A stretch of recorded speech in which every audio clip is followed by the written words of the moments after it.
Top of the morning to you. How are you all doing? Welcome to my world of stuff. It's Thursday morning, about 9:15. I'm off to the cinema. I've been for a few weeks actually. I still haven't caught up with Haunting in Venice. Might try and do that on the weekend. It's time for The Creator, an original science fiction film from Gareth Edwards, director of Godzilla. I'm looking forward to this. It's had good reviews, and of course it's an original science fiction film in that it's not a sequel, a reboot, reimagining, a franchise film. It's a film about the war against AI, which is quite timely, so looking forward to this one. So join me later to find out what I thought of it.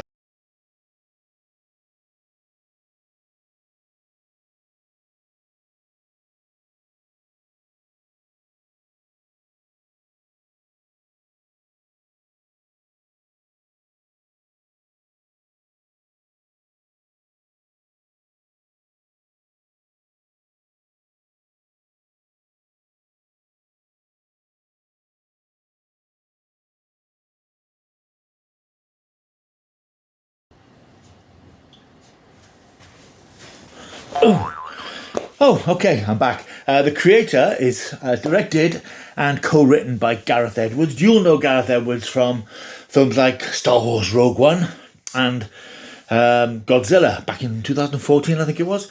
He made his name, or he became known, I think, to genre fans in Monsters, a very interesting, intriguing, low-budget science fiction film which he made, I'm thinking, about 15 years ago. Brought him to the attention of a lot of people. And of course, that's how he got the Godzilla gig, because of his very deft hand with special effects, which he brought in on that film on a very low budget, very effectively. That's the Gareth Edwards we get in this film, really, which, as you may know from various press and reviews and so on, had a budget of just $80 million. Now, bearing in mind that some of the big films that have come out this year have had obscenely bloated budgets, things like The Flash, Indiana Jones, even my beloved Mission Impossible 7 Dead Reckoning had hugely inflated budgets of 250, 300 million. This means that they've got to do ridiculously well at the box office to turn a profit or even break even. And most of these films haven't, because their budgets were so high, and because whether you agree with the concept of superhero or blockbuster fatigue, people haven't been rushing to go and see these franchise films so much in the way that they have before. The fact that Gareth Edwards has turned in a film like this on $80 million is a testament to his craft and his artistry and his determination to make something good without spending half of Hollywood's filmmaking budget. He's done it by, I was reading up on it, adopting a sort of guerrilla filmmaking style, not travelling abroad, because this is filmed in about 80 locations across the world, and he went over there guerrilla style with just a handful of cast and crew, no elaborate lighting, no elaborate sound systems and sound equipment. He just went in, filmed all he needed on the locations, and then back in the special effects houses they added and crafted all the incredible special effects that we see on the film. This brought the costs down, because I imagine that what front loads the cost in any film is the cost of getting there, setting up all the equipment. I mean, there are no sets particularly in this. It's all filmed in various locations, and it's all the better for it. So the effects are stunning in this film. They are absolutely breathtaking. And that's something to say these days, because we're so used to special effects films with lavish CGI and huge things happening. We get inured to it, and it takes a lot to impress us. Certainly takes a lot to impress me, because when you see a film that's got a $300 million budget, you expect to see $300 million on the screen. Here, you do see $300 million on the screen, but it only cost $80 million to make. The effects are just stunning. I mean, I'll talk about the story, obviously, because that's what we want from a film. Any piece of fiction is a good story. But yeah, the effects are absolutely extraordinary. I mean, it's all here. There's a massive space station thing called Nomad There's these huge machines, tank-type machine that trundles through the jungle, trampling people and cities. There's lots of robot soldiers, there's explosions, there's drop ships flying about, there's a cityscape with sort of flying cars and all that sort of stuff. It looks absolutely fantastic, and the finale is extraordinary because it's got this huge set piece aboard this huge space station nomad sort of gunship type thing. It's extraordinary. The visuals are absolutely stunning, and it just goes to show what can be done on a smallish budget. And I do hope that moving forward, now that the writer's strike in America has been resolved, and hopefully the actor's strike will happen soon afterwards, I hope this has given a lot of the studios, plus what's been happening at the box office this summer, a chance to sort of stop and think about the money they're spending on films. And they can look at this and say, well, look, Gareth Edwards can do this with $80 million. What can you do with 100? And I really would like to see budgets, topped off on these films now, because the money they're spending and the return isn't there these days. So anyway, that's all by the by. This is a film which isn't going to be a big hit. I think everybody agrees it's not going to be a massive hit because it isn't a franchise film. It's not a reimagining. It's not a superhero film. It's not a sequel. That works against it, ironically, despite the fact that everybody wants these sorts of films. I think the publicity hasn't been great for it, and I don't think it's expected to do brilliantly, but it doesn't have to do brilliantly, really. I think it has to probably make about $200 and $250 million to break even, to make a profit. I hope it will do that, although at the moment it's not looking like it's going to have a good start this weekend. Anyway, that's enough of me preambling about this film. What's it all about? Well, it's set in the near future. I think it's set in about 2060. Don't quote me on that, though.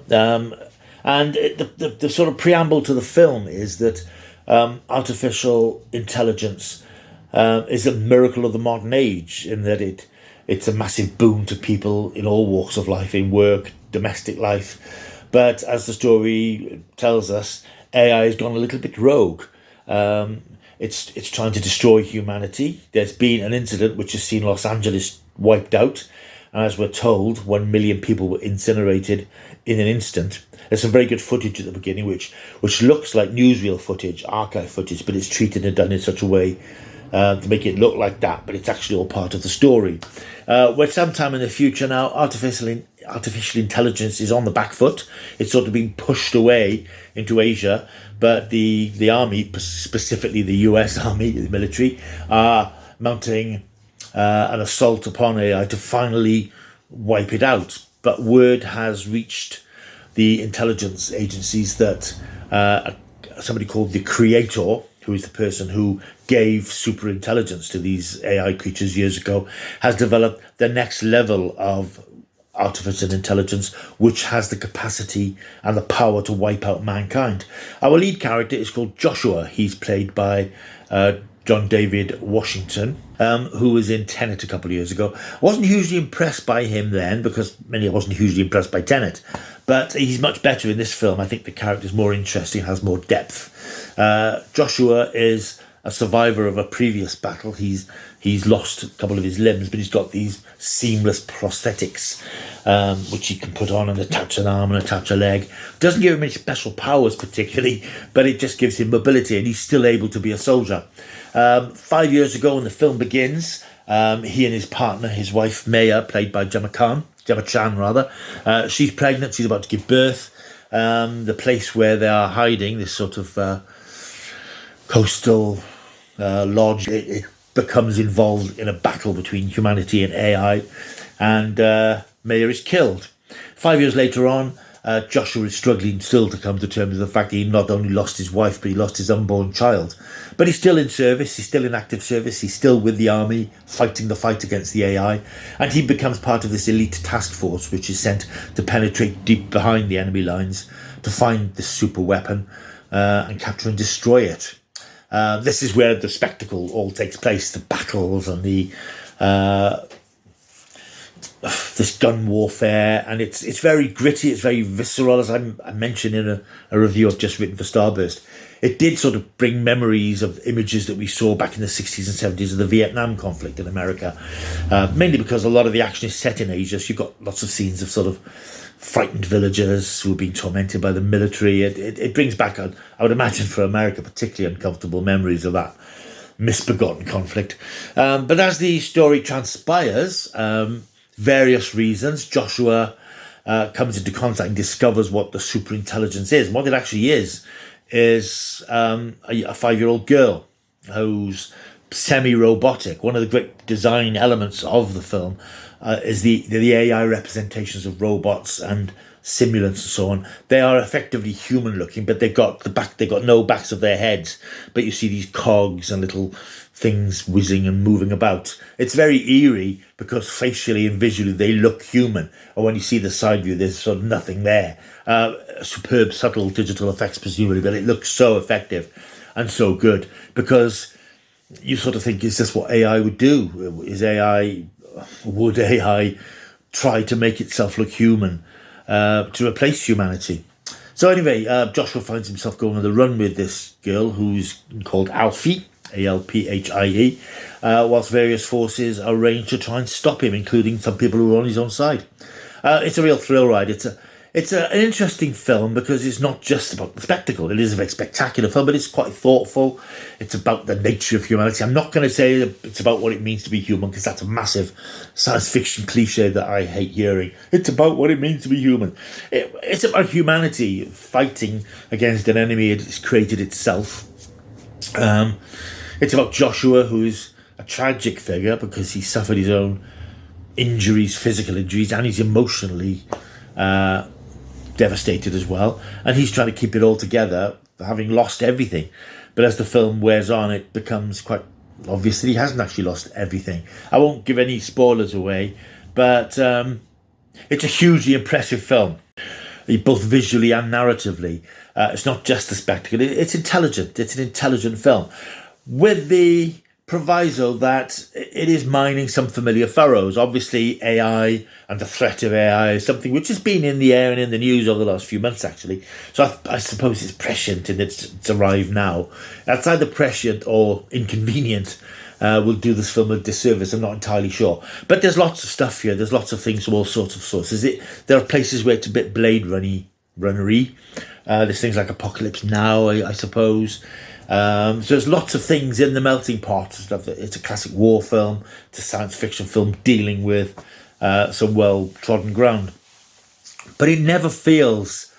you don't get that feeling of, oh, God, I've seen this all before, this is repetitive. Even though the ideas are familiar, the way it's brought to the screen, and as I say, Gareth Edwards just brought that monster's aesthetic to the film, making it feel raw and intimate, even though it's dealing with this massive war for the planet, if you like. Great performances, as I said. I was impressed with John David Washington in this, where I haven't been in the past. The young girl who plays Alfie, I'll put her name here because I can't remember it now. Great performance, really very emotional performance, considering that she's AI. There's a great humanity there. And you've got people like Ken Watanabe, Alison Janney, and Ralph Ineson, who many of you will remember as Finchy from The Office. No. Squeal, piggy, squeal.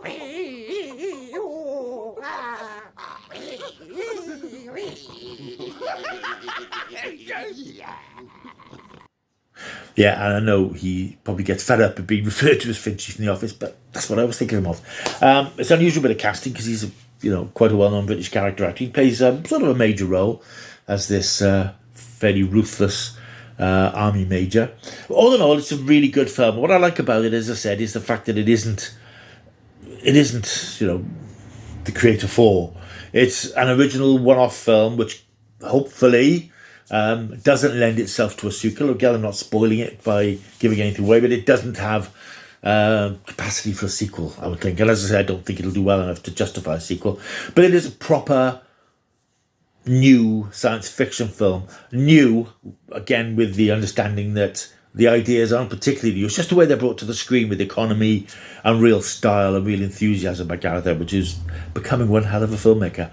If you want something that's new and different, as I said, although hewn from various familiar science fiction ideas, I highly recommend you go and see The Creator. And I recommend it anyway because I'd like to see it do quite well. At the moment, it's tracking, as they say, not to do particularly well. I really hope people will turn out to see it when they see the reviews. It's an intelligent film. It's not a typical mind-off popcorn blockbuster. You do have to sort of go with it. It was not a complicated story, but it's very engrossing and very immersive and very real. And I think that's something we don't always get from our fantasy films, which have this heightened sort of sense of reality about them. Highly recommended. It's in cinemas now. It's The Creator. I would say go and see it as soon as you can. I'm going to give it 8.5 out of 10. 8.5 out of 10, which I think is a fairly decent rating. Right, thank you for watching. Hope you've enjoyed this video. If you have, then you need to press the subscribe button. Like and subscribe immediately. Go on, immediately, as in now. Do that thing. And also leave a comment down below. That'll be lovely as well. More stuff coming soon, of course. There's more Doctor Who content on the way. Honestly, there is.